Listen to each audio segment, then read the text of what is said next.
ठाणे लोकसभा मतदारसंघाचे महायुतीचे उमेदवार नरेश म्हस्के यांच्या प्रचारार्थ नवी मुंबई भाजप जिल्हा उपाध्यक्ष आणि माजी विरोधी पक्षनेते दशरथ भगत यांच्या वतीने नवी मुंबईतील प्रभाग क्रमांक 65, 77 आणि 78 वाशीगाव आणि सानपाडा सोनखार प्रभागातील कार्यकर्ते आणि सामाजिक संस्था आणि संघटना यांची प्रचारार्थ मार्गदर्शन बैठक वाशी इथे आयोजित करण्यात आली होती। या बैठकीला कार्यकर्त्यांना अधिक प्रोत्साहन देण्यासाठी भाजप जिल्हाध्यक्ष संदीप नाईक यांनी उपस्थित राहून मार्गदर्शन केलं। या प्रसंगी युवा नेते निशांत भगत, समाजसेवक संदीप भगत, प्रभागातील भारतीय जनता पक्षाचे नियुक्त सुपर वॉरियर्स, शक्ती केंद्र प्रमुख, बूथ प्रमुख आणि कार्यकर्ते मोठ्या संख्येने उपस्थित होते।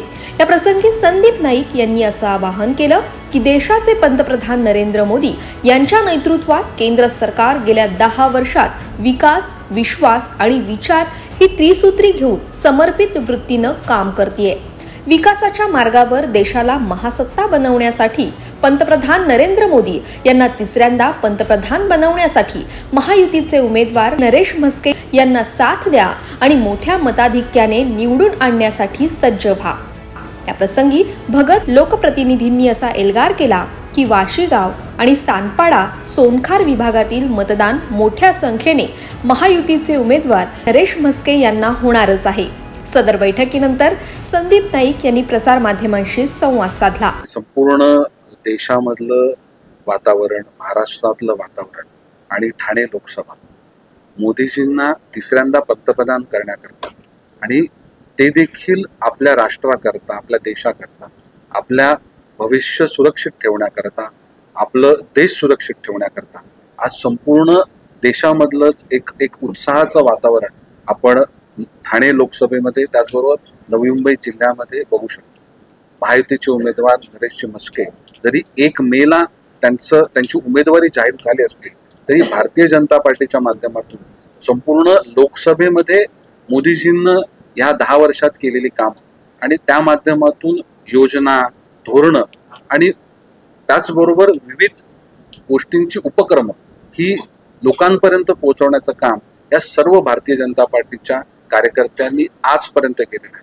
त्यामुळे जरी उशिरा उमेदवारी जाहीर झाली असली तरी सर्वजण तिसऱ्यांदा मोदीजींना पंतप्रधान करण्याकरता उत्सुक आहेत आणि त्याच प्रकारचं कार्य हे सर्व ठिकाणी झालेलं आपण बघतोय। 2024 महाविजयाकरता 51% मतदान हे महायुतीच्या उमेदवाराच्या बाजूने झालं पाहिजे अशा प्रकारची तयारी संपूर्ण महाराष्ट्रात केलेली आपण बघतोय।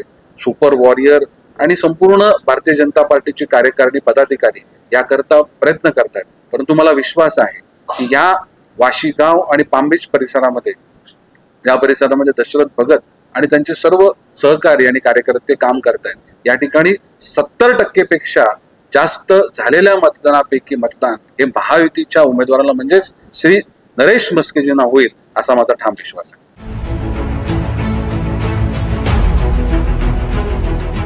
कार्यकर्त्यांची मीटिंग या ठिकाणी प्रचार करण्यासाठी घेतलेली आहे आणि ह्या मीटिंगसाठी जो आजची स्पेशल मीटिंग वार्ड क्रमांक 65, 77 आणि 78 हे तिन्ही वार्डच्या प्रमुख कार्यकर्त्यांची मीटिंग या ठिकाणी लावलेली आहे आणि ह्या मीटिंगला संदीपजी नाईक साहेब जे जिल्हाध्यक्ष आहेत ते या ठिकाणी उपस्थित आहेत, त्यांनी मार्गदर्शन केलं, त्यांचा आम्ही फार आभारी आहोत। वास्तविक पाहता निवडणुका दिवस कमी राहिलेले आहेत प्रचाराला, परंतु आमच्याकडे नियोजनबद्ध टीम आहे। ह्या टीमने वार्ड क्रमांक 65, 77 आणि 78 या तिन्ही वार्डमध्ये जे उमेदवार आहेत, महायुतीचे उमेदवार आहेत नरेशजी म्हस्के साहेब, निशाणी धनुष्यबाण हा घर पोचवण्यासाठी त्यांचा परिचय पत्रक आणि जाहीरनामा पोचवण्यासाठी आम्ही सर्वांना नियोजन दिलेलं आहे आणि आम्ही वार्डाच्या लोकांनाच विनंती करतोय। वार्ड क्रमांक 65, 66, 77 आणि 78 त्याचप्रमाणे ह्या वार्डामध्ये राहणारा जो मुंबईमध्ये राहणारा जो असेल, देशामध्ये राहणारा जो नागरिक आहे, माझा जो आमच्यावर प्रेम करणारा नागरिक आहे, त्यांना देखील आम्ही आवाहन करतोय की आपण ह्या निवडणुकीमध्ये आपले जे उमेदवार आहेत ते महायुतीचे उमेदवार नरेश म्हस्के साहेब आहेत आणि त्यांचाच सिम्बॉल आहे धनुष्यबाण। हा जो मतदान आहे नरेंद्र मोदी साहेबांना तिसरी बार प्रधानमंत्री करण्यासाठी हे मतदान आपल्याला करायचं आहे। या देशाच्या विकासासाठी, देशाच्या सुरक्षेसाठी, देशाच्या प्रगतीसाठी आणि हा देश पूर्ण जगाचं नेतृत्व करेल याच्यासाठी द्यायचं आहे। Bureau report, Navi Mumbai network.